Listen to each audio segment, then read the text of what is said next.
കുട്ടികളിലെ screen time balance എന്ന് പറയുന്നത് പാരൻസിൻ്റെ വലിയൊരു കൺസേൺ ആണ്. ഇനി മുതൽ ഞാൻ അവന് ഫോൺ കൊടുക്കില്ല എന്ന് പറഞ്ഞിട്ട് പെട്ടെന്നൊരു ദിവസം മുതൽ കംപ്ലീറ്റ് ആയിട്ട് ഫോൺ മാറ്റി വെക്കുന്ന ഒരു കംപ്ലീറ്റ് സൊല്യൂഷൻ അല്ല എന്നുള്ളതാണ്. സ്ക്രീൻ നോക്കുന്നത് അവരുടെ ഫോണിലേക്ക് ഒരു ബയോകെമിക്കൽ റിയാക്ഷൻസ് ഉണ്ടാക്കുന്നുണ്ട്, ഡോപ്പമൈൻ പ്രൊഡക്ഷൻ ഉണ്ടാകുന്നുണ്ട് എന്നുള്ളൊരു ബയോളജിക്കൽ സൈഡ് അവിടെ ഉണ്ട്. അതിന് പുറമെ നമ്മളുടെ കുട്ടി ഫോൺ യൂസ് ചെയ്യുന്നത് അവനെ എൻഗേജ് ആക്കി വെക്കാൻ ആ ഫോണിന് പറ്റുന്നുണ്ട് എന്നുള്ളത് കൊണ്ടാണ്. സോ നമ്മൾ ഫോൺ എടുത്ത് മാറ്റുമ്പോൾ ഇനി ആ ഒരു സമയം ഞാൻ എന്താ ചെയ്യേണ്ടതെന്ന് നമ്മളോട് കുട്ടി ചോദിക്കുമ്പോൾ നമുക്ക് അതിനൊരു ആൻസർ ഇല്ലാതെ പോകുന്ന സിറ്റുവേഷൻസ് ഒക്കെ ഉണ്ടാവാറുണ്ട്.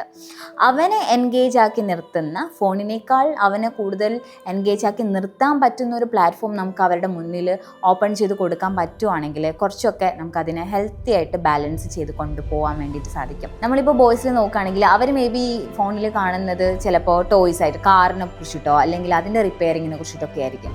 സോ അത്തരത്തിലുള്ളൊരു സാധനം നമുക്ക് പ്രാക്ടിക്കലി അവർക്ക് ചെയ്ത് കൊടുക്കാൻ പറ്റുകയാണെങ്കിൽ അവർ കൂടുതൽ അതിലേക്ക് ഫോക്കസ് ആവും. ആ ഒരു സമയത്ത് നമുക്ക് സ്ക്രീൻ ടൈം എന്ന് പറയുന്നതിനെ കുറേയൊക്കെ കുറയ്ക്കാനൊക്കെ വേണ്ടി പറ്റും. ഇപ്പോൾ റോബോട്ടിക്സ് എന്ന് പറയുന്നതൊക്കെ പുതുതായിട്ട് ഡെവലപ്പ് ചെയ്തിട്ടുള്ള ഒത്തിരി മെത്തേഡ്സ് ഒക്കെയാണ്. സോ അത്തരത്തിലൊരു പ്രാക്ടിക്കൽ എക്സ്പോഷറിനുള്ളൊരു വകുപ്പ് നമ്മൾ കുട്ടികൾക്ക് ഉണ്ടാക്കി കൊടുക്കുകയാണെങ്കിൽ അതിലേക്ക് അവർ കോൺസെൻട്രേറ്റ് ചെയ്യുകയും ഫോണിൻ്റെ ഒരു യൂസ് കുറേയൊക്കെ നമുക്ക് ബാലൻസ് ചെയ്യാൻ വേണ്ടിയിട്ട് പറ്റും.